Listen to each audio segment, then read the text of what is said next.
Hello, everybody. So, a couple of things that I want to talk about real quick before we get into the review. I just want to really say thank you to everybody who has done their part to get me closer to my goal of 250 by the end of summer. Just 3 days ago, we were at fucking 177, and as of maybe an hour ago, we're at 228. So it looks like I'm going to be hitting that goal well before then. And it's because every single one of you have done your part to just listen to me blab, and that's pretty big for me, considering that I just wanted to get on here and shoot the shit with some of y'all, and this has been really nice and really cool. So the mummy video is over 1200 likes, I'm sorry, 1200 views in the last 24 hours. I posted it last night at 2 a.m. and it's about to be 2 a.m. So right around this time, right around 24 hours. And that's incredible. That's genuinely incredible. You guys are watching and commenting. Apparently I got some gym rats in here as well. So let's go. I love that. I love that I'm both parts of my world colliding is really nice. So I genuinely appreciate it. I'm not trying to be cheesy or nothing like that. And I know in the grand scheme of things, 228 is not 1,000 or 100,000, but I don't give a fuck about all those other channels. Like this is my channel, and I started this about 2 months ago just so I could shoot this shit. And I'm happy that I'm connecting with you guys, and you guys are connecting back and interacting. That stuff just goes a long way. So I really, really appreciate that. Genuinely, I don't take that for granted. And all the shares and all the comments. You guys are awesome. Just genuinely thanks. This is really cool. So yeah. Uh, Without further ado, let's get into tonight's review. As of 1:30 in the morning, I just left the theater from watching a film called Normal by Ben Wheatley, with Bob Odenkirk once again playing another fucking badass. Along with his character in the Nobody films. Ben Wheatley is someone that when he shoots with an idea that he's really passionate about, he hits. One of my favorite films by him is The Kill List, or just Kill List. If you haven't watched it, it is a pure horror psychological thriller about a couple of hitmen who are going after a list of people, and it pretty much leads them straight into the Illuminati grand conspiracy. And it is very grounded in reality, very brutal in its violence, and it's a slow burn of a thriller, and it's among one of the best I've ever seen, and I highly recommend, and I will do like a review on that. But he's also done another movie that leans into the action comedy verse, and in a lot of ways kind of like Hot Fuzz, and it's called Free Fire. And I'm sure that if you're a movie buff, you've probably seen this film and enjoyed it. And it's a 70s film about a bunch of guns dealers that are all stuck in a warehouse trying to kill each other. Very much inspired by Reservoir Dogs, and very much in just high caliber, extreme action, dark comedy, fully focused on gunfights, and it just works. Bunch of quirky characters trying to kill each other. So highly recommend that. He also made The Meg 2, which I'm gonna unapologetically say that I kind of enjoyed how stupid it was. I had a lot of fun watching Jason Statham karate kick sharks out of the sky.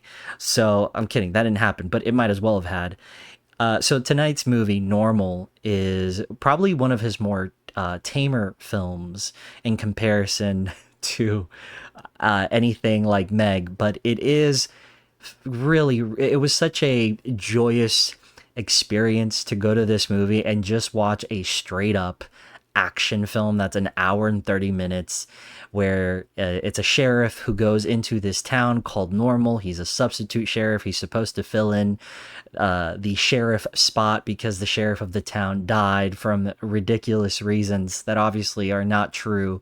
And he's there as a substitute sheriff. He's kind of nonchalant. You absolutely love the way that he just deals with people's with people as a whole. There's a part to just give you an example where he leaves a ticket on someone's car because they're parked differently, and when the person looks at the ticket, it's not a charge. It just says park better. Like, he's that kind of cop, and he's just really endearing. He's so endearing, but he's a badass, and he definitely reminds me of Bruce Willis in Die Hard, and even more laid back. He's just such a late 80s archetype of an action hero, and I love them. And that goes for the entire cast.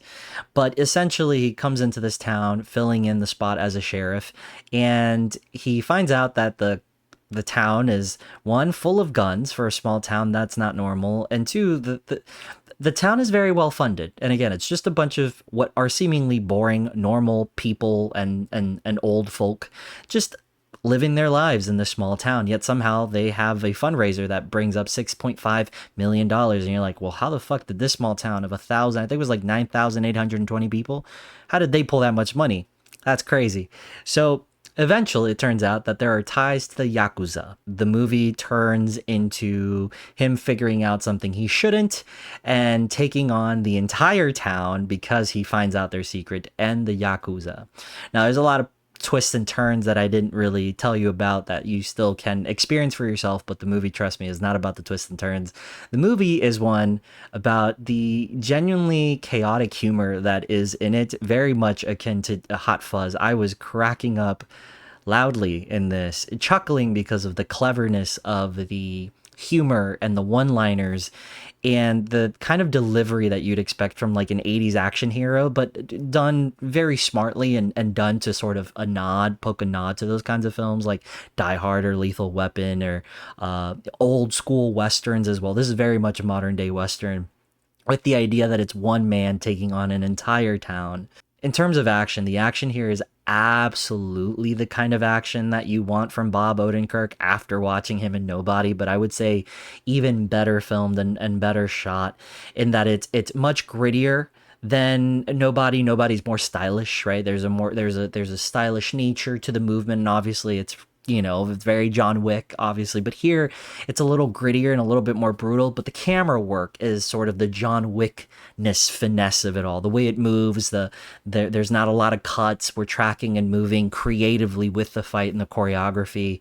The last half of this movie erupts into carnage candy, like straight up violence, but it's the kind of violence that is hilarious. People blowing up into chunks, people getting thrown across the room from gunshots, from shotguns, and people you don't think would fight putting up a fight. I mean, it's such everyone in this movie, from the old lady who works at a sewing shop to the postman to the just everybody, the bartender, they can all just fight. They either have guns or they have knives or they're just kicking ass barehanded. But it's that kind of film, very much like the third act of Hot Fuzz, where the entire town goes nuts. I actually think the best comparison to this movie is if Hot Fuzz and John Wick had a baby, and you add some of the Wheatley humor from the director, his very much him humor.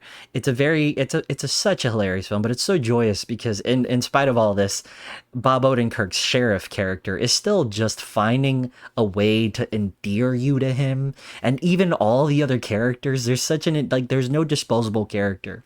Even if they're there to die, they have a funny moment or they have a funny quirk. There's one sheriff who buys a noisy ass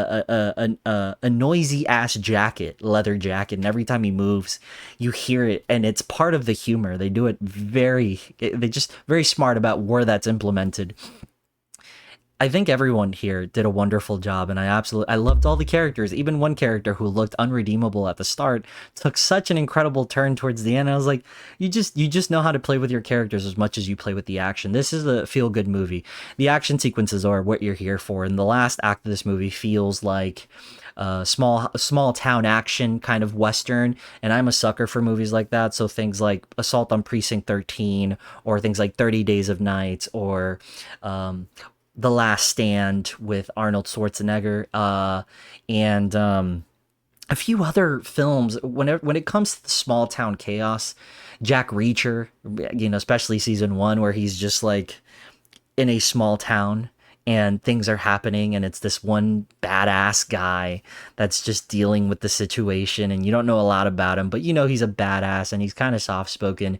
This is that kind of film, but it's the best version of that movie where it's just giving you exactly what you want in that tight hour and 30 minutes. This is an all out just banger of an action comedy, in vein of 90s and late 80s movies with the modern day cinematography. So if you got a dad that loves fucking action movies, trust me, take him to this. He will enjoy the shit out of himself, and also you'll enjoy it. At least I hope. Obviously, I speak subjectively and for myself, but I find it very difficult to believe that someone will go to this movie and not have a good time. It really does know what it needs to be, and it serves up that full platter for fun. So this has my full recommend if you want to go and watch something that is not horror focused this weekend. Obviously, I would recommend to go watch The Mummy. I still have not stopped thinking about that film.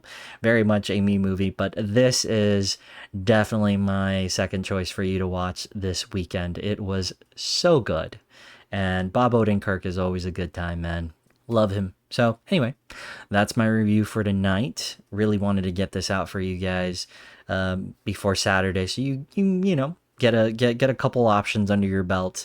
I also did finish Something Bad Is Going to Happen.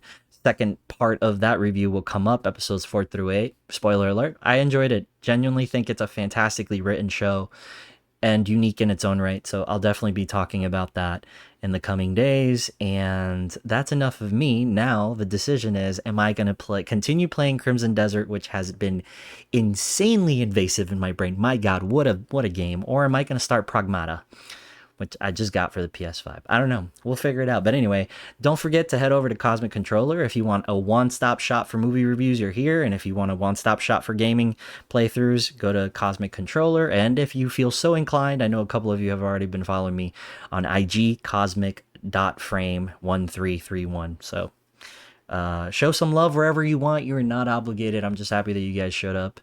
And that's it. So, yeah.